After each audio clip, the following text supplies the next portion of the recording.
Well, hello, and welcome to another edition of The Virtual Professor.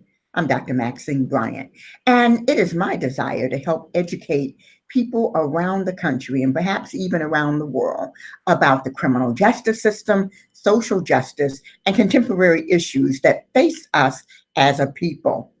Now, this particular segment is going to focus on the courts. As I've said in previous segments, the criminal justice system is comprised of three primary components, and I've added a fourth: law enforcement, courts, corrections, and then I've added offender reintegration. Today, we're focusing on the courts. Now, the United States court system is designed to be what we would call adversarial. Now, that doesn't mean that it's enemy against enemy, but rather that each side has an opportunity to present its case. There are several primary players, we call them the courtroom players, in the courtroom. Of course, there's the judge, the bailiff, the court reporter, and the defense attorney and the prosecuting attorney.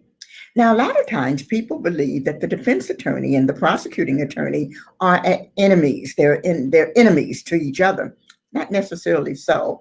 Oftentimes they play together, they play golf together, they eat together, they make deals about who's going to win, how to best win a case, how to create the best outcome.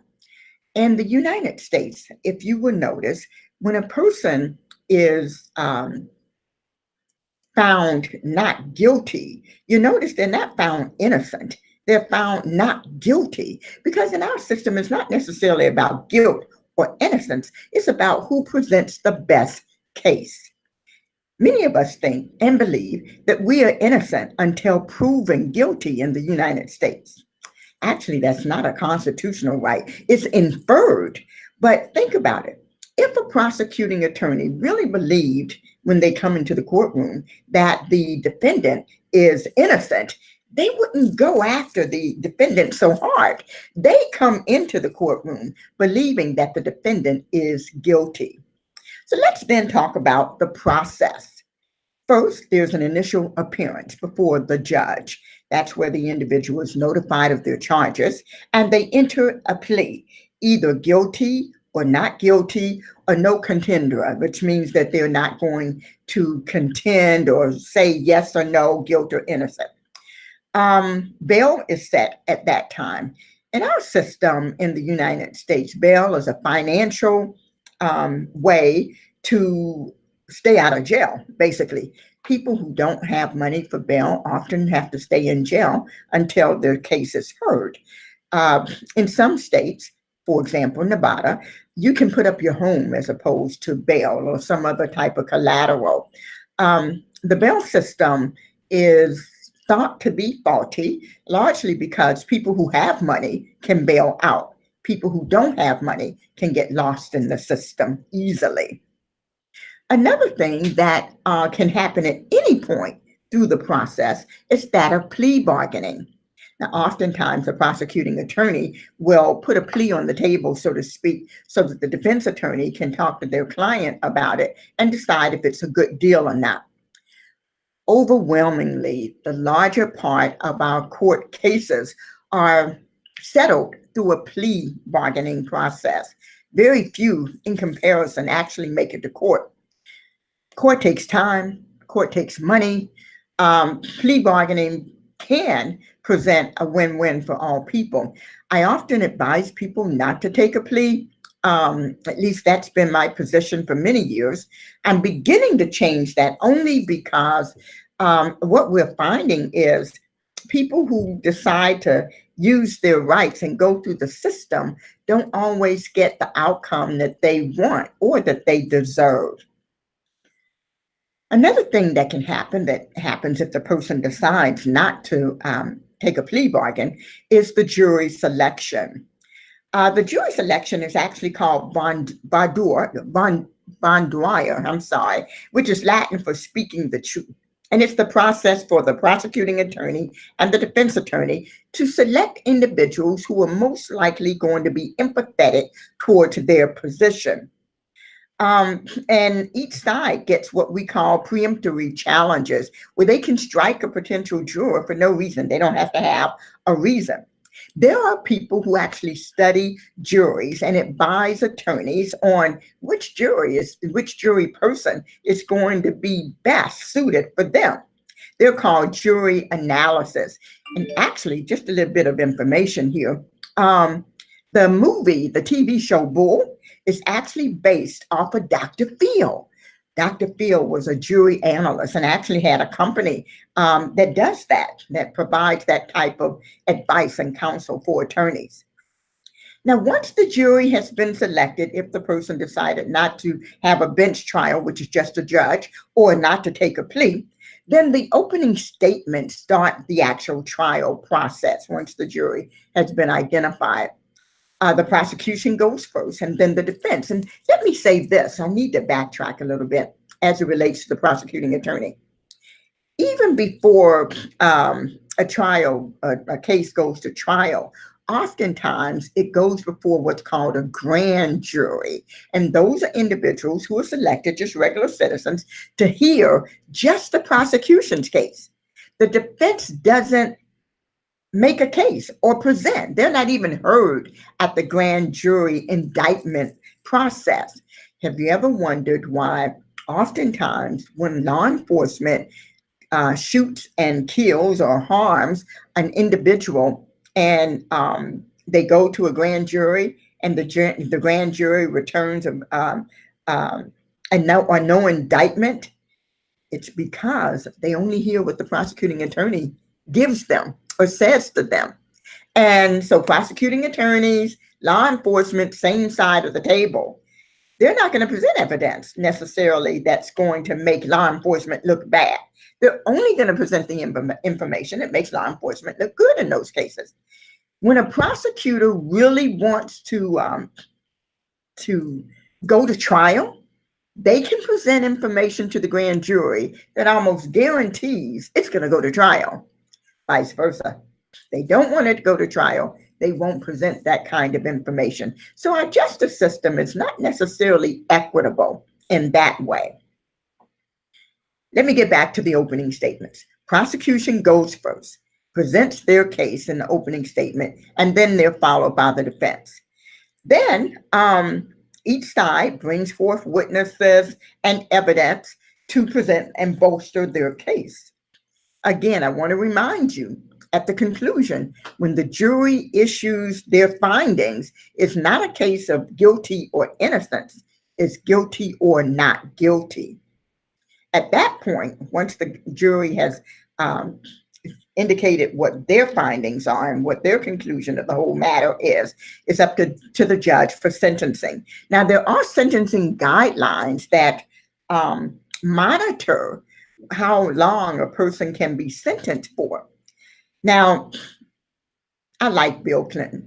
I really, really like Bill Clinton, but he did some harm, particularly for African Americans in the criminal justice system.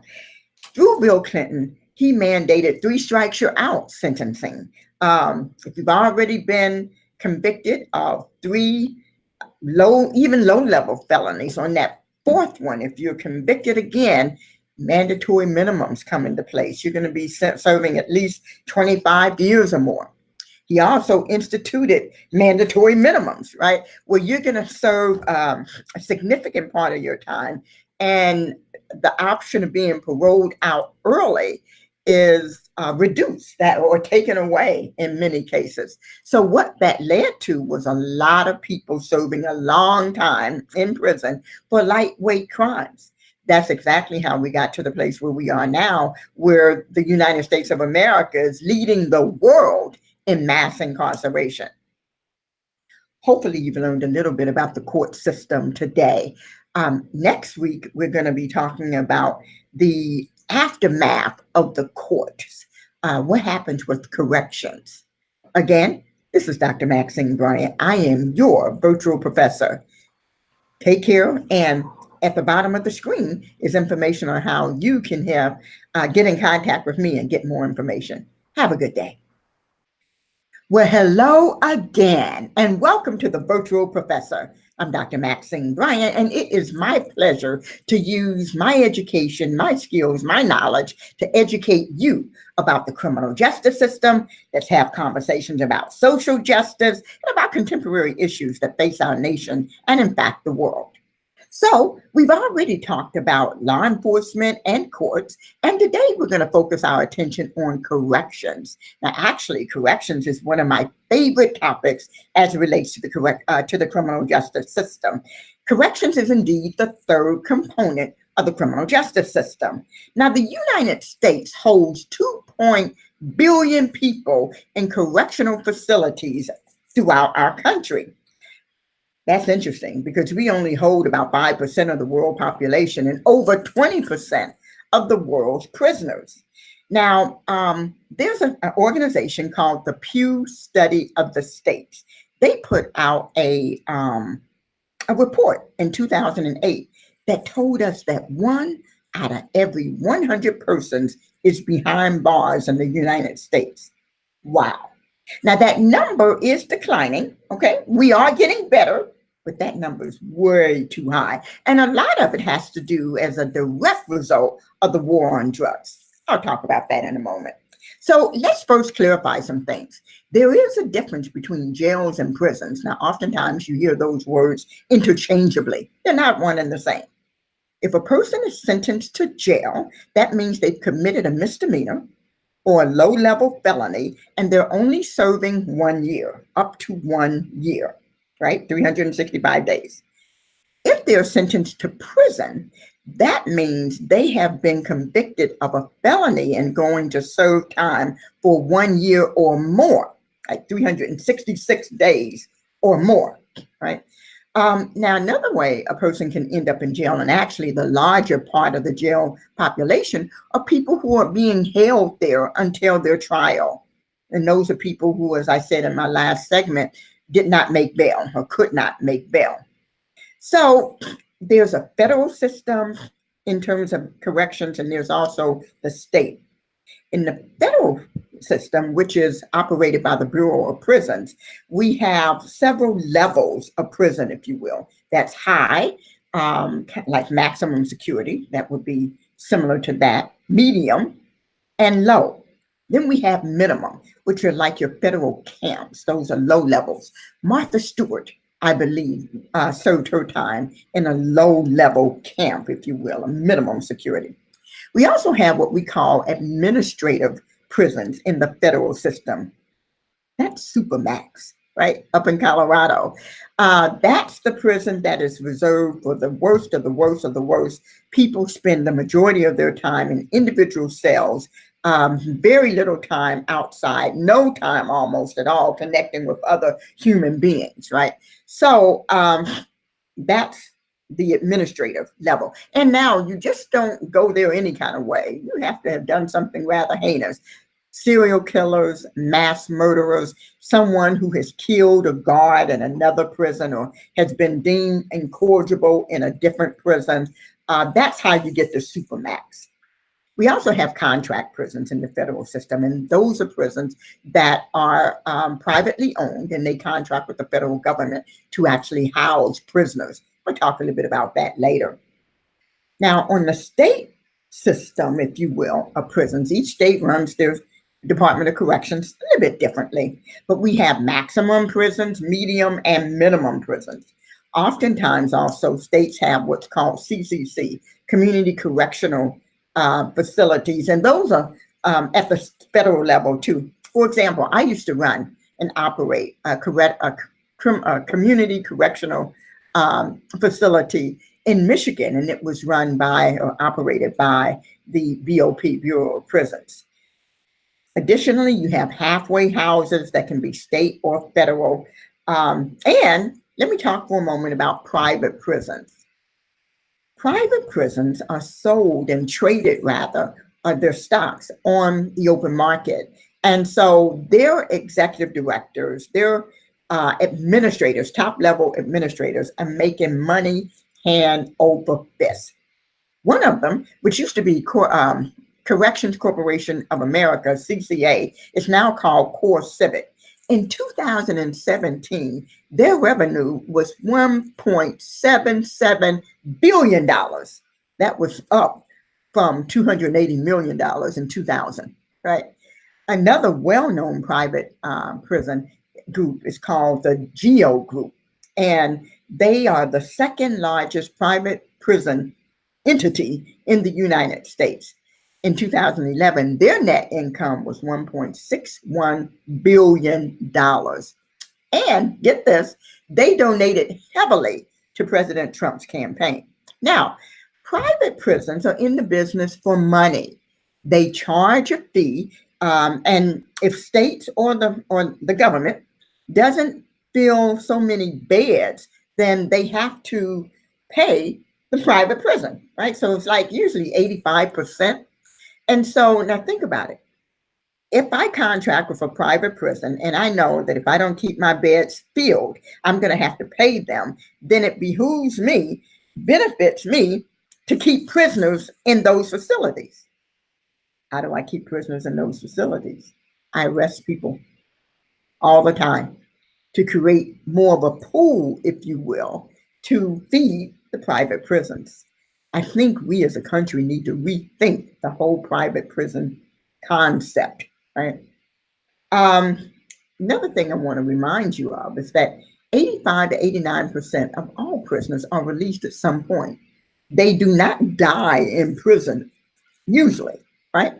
And so this whole notion of throw away the key, lock them up and throw away the key, we need to rethink that because they're coming home. And the question isn't, are they ready to come home? Is are we ready to receive them? If we're not ready as a community to receive them, and that's a part of corrections, right? We then contribute to recidivism. I want to make a mention here about the difference between reintegration and recidivism.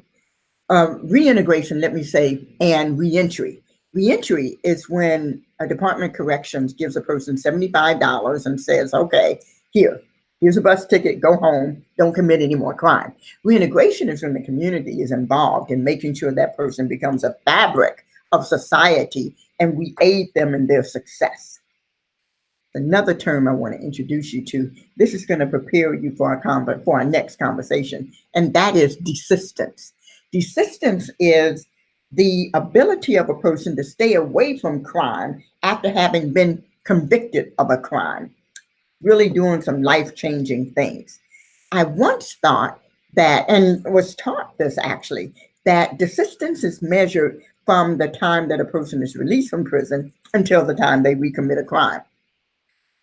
I just recently spent 3 days in a maximum security prison in Philadelphia, and I met lifers there, people who've been sentenced to life. Now, life doesn't mean life. Life usually means 35, 40 years, and then you're paroled out. I met people, a young man who just turned 50 this year. He's been in prison 27 years. He grew up in prison, right? Met another young man who did serve 30 years, another young man who was serving upward of 40 years. So those men that I met, though, changed my life. They changed my way of thinking. They demonstrated desistance from the moment they walked into prison.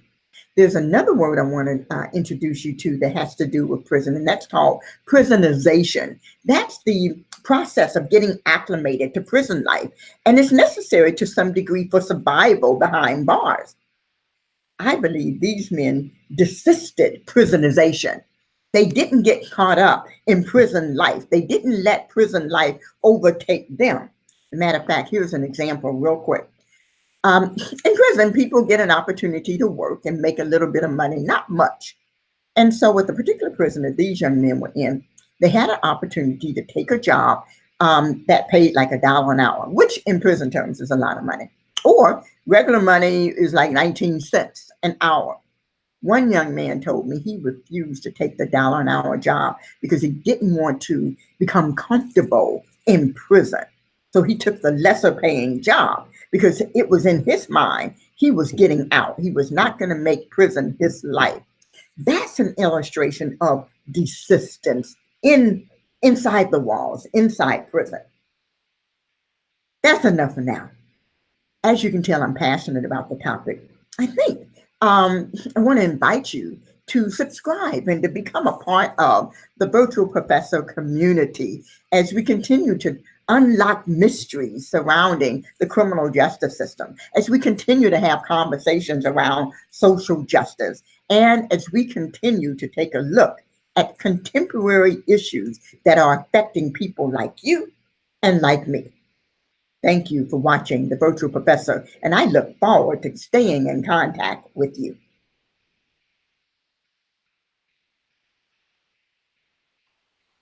Good job. Do we have to record any more? I think that's enough to get to launch it. Okay. And I'll keep developing